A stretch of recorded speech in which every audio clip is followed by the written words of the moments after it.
میں پوری بے تکلفی کے ساتھ آج اپنی شادی کا واقعہ سناتا ہوں، شاید کچھ نوجوانوں کے اندر غیرت جاگ جائے۔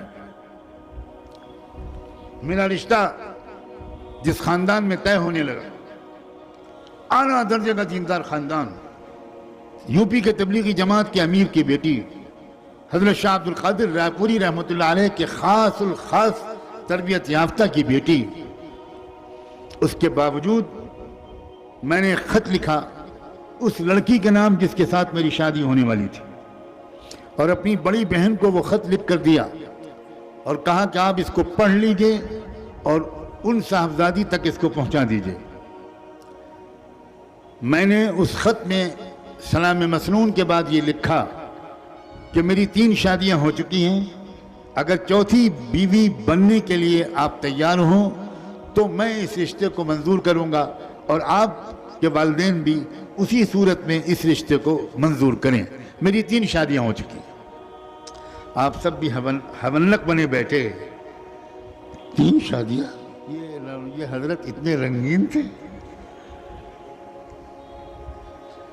نوجوانی میں یہ جوش، یہ حوصلہ، یہاں ایک سے ہی ٹیڑھے ہوئے جا رہے ہیں۔ گھبراؤ مت، میں اب اگلا جملہ بتاتا ہوں۔ میری ایک شادی ہو چکی ہے علم سے، میری دوسری شادی ہو چکی ہے ذکر سے، میری تیسری شادی ہو چکی ہے دعوت و تبلیغ اور اعلاء کلمت اللہ سے۔ اب چوتھی بیوی بن کر ان تینوں کی سپورٹ کے لیے اگر تیار ہو تو مجھے منظور ہے، ورنہ اپنی زندگی کو مشقت میں مت ڈال۔ میری بہن نے یہ خط پڑھا، کہا تمہارا دماغ خراب ہے، یہ کوئی خط دینے کا ہے؟ اس طرح لکھا جاتا ہے کہ میری 3 شادیاں ہو چکی۔ میں نے کہا آپ خط پھاڑ کے پھینک دیجئے، میں نے پہلے سے اس کی نقل تیار کر رکھی، آپ نہیں بھیجیں گی؟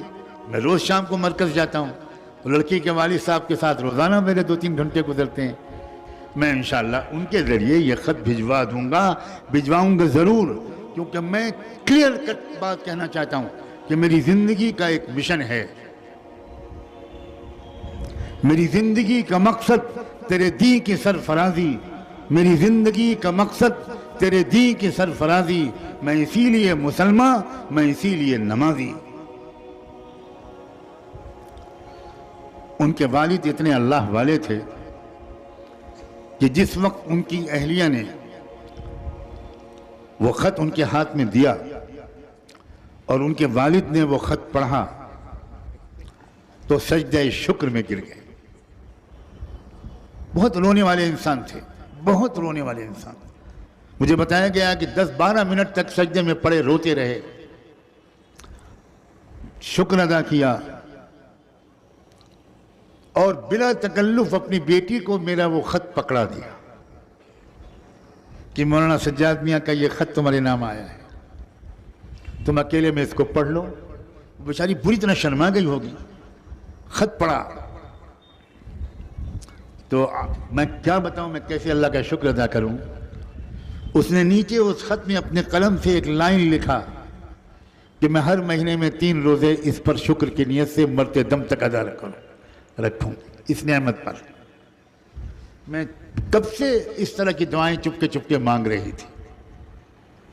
نوجوانوں، کچھ تمناؤں کو ٹھیک کرو، اسلام کو سمجھو، اسلام کے تقاضوں کو سمجھو، ہمتوں کو بلند کرو، اور ایسے صاحب کردار بنو کہ تم میں سے ایک کسی نہ کسی پہلو سے اس ملک کو، اپنے سماج کو، اپنے شہر کو، اپنے محلے کو، کسی نہ کسی طرح اس کے ایک فرد کو تم سے راحت ملے، ترقی ملے۔